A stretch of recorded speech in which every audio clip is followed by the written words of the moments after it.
Hi, welcome back to Strong's Little Farmhouse. Today is part 2 of our pantry makeover in our 101-year-old farmhouse. Today, we're going to transform this ugly little closet into something beautiful with cedar planking. Let's get started. Hi! So here we are in the pantry. I'm on a step stool. We're kind of high up in the ceiling. We didn't get the video for laying out the cedar planking from the start. So I'm just going to show you a couple of boards, and it's super easy to do, so you can follow the instructions on the box pretty easy. But a couple of things that I found in working with this: the boards aren't always 100% straight. So don't freak yourself out when they aren't lining up exactly. And so you might have a few gaps, but you know what? It looks great in the whole hand-hewn log cabin-y look of it, and I think it's beautiful. If you're very particular, you will want to for sure check the straightness of every board before putting it in. So all you need, oh, it's way down there, is a tape measure, a level, and you can do a hacksaw or a chop saw. We're using a chop saw to make it go super fast. All right. And a nail gun. Oh yeah, and a nail gun. So the boards come with this little groove on one side and a raised edge on the other, and so they just slide into each other. Hand me that little piece. So they just slide into each other like this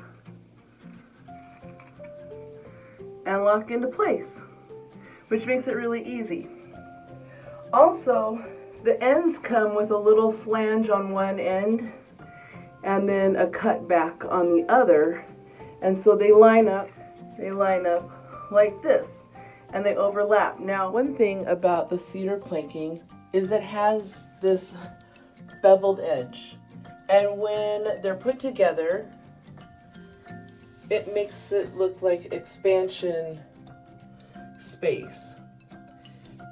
But from far away, it looks like you didn't get your boards all the way together.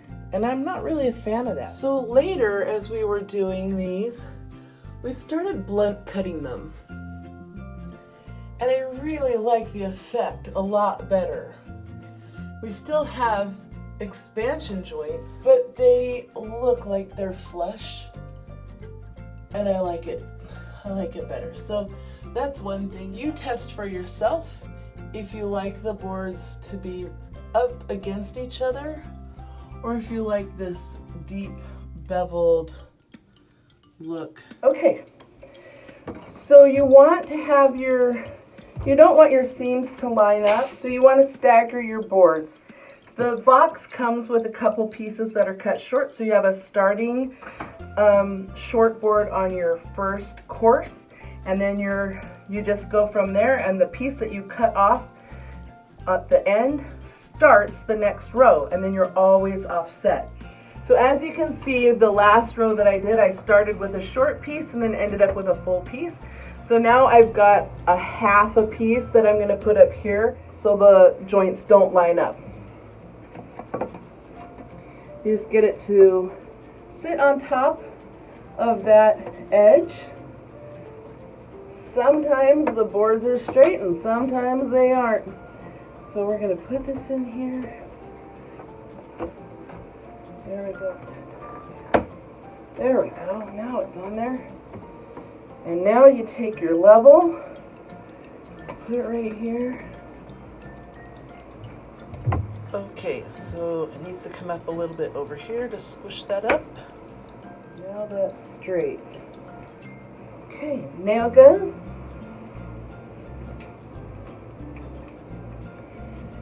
Helps to have a helper when you're up on the ladder.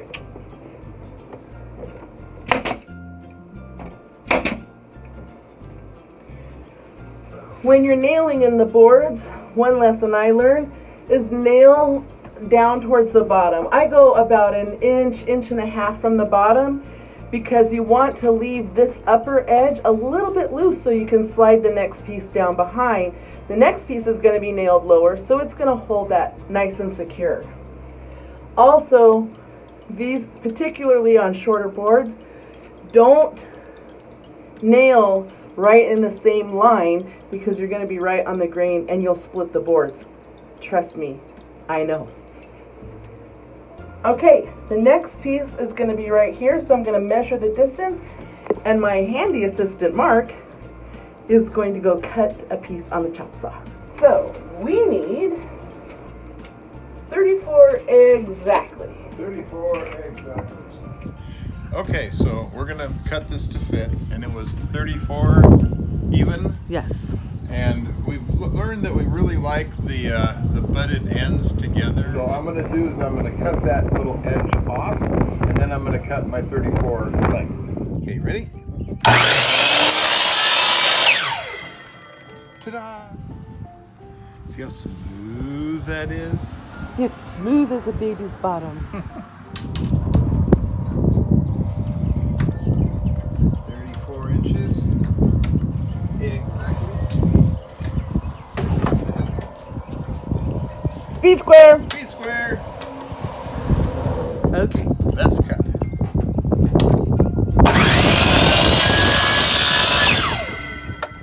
Beautiful. Awesome.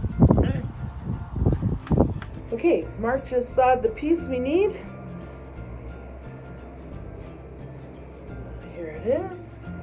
Take the groove side on the bottom. Slide that right into there. There we go. Level.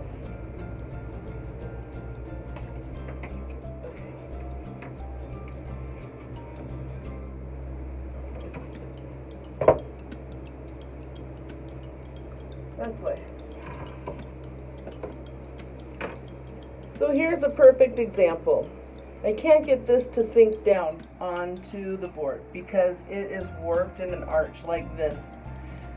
So I'm gonna have to fudge it a little bit and we'll maybe correct it on the next course. It's really off. There's basically two ways to correct this. You can cut your board in half, which will give you two pieces on your row, but it'll settle in better on the joint. Or you can seat your board as best as possible and just let it go. That's not too bad. Gun me, baby. Gun, doctor. Get this here. Fudge this just a little bit right here.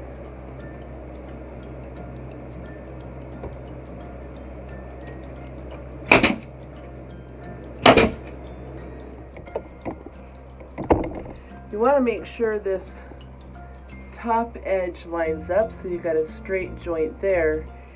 And then make tiny adjustments on the other end to get it as level as possible.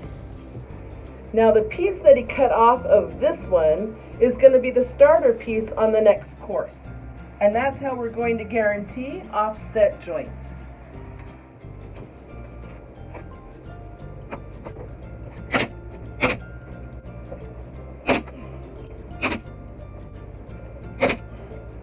Now let's measure the last bit. 20 inches exactly. 20 inches exactly. We're getting close to the top inside our 9-foot closet that's going to be our pantry. All right, we'll finish this up and show you what it looks like.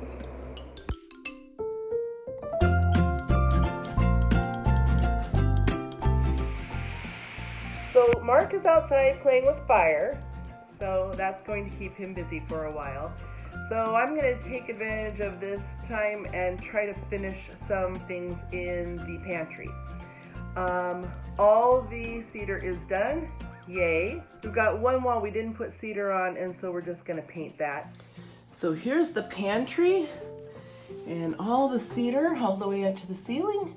Yay. And we took a little cedar colored caulk and we ran it just down in the corners just to give it a sort of clean, finished edge, and the same over here.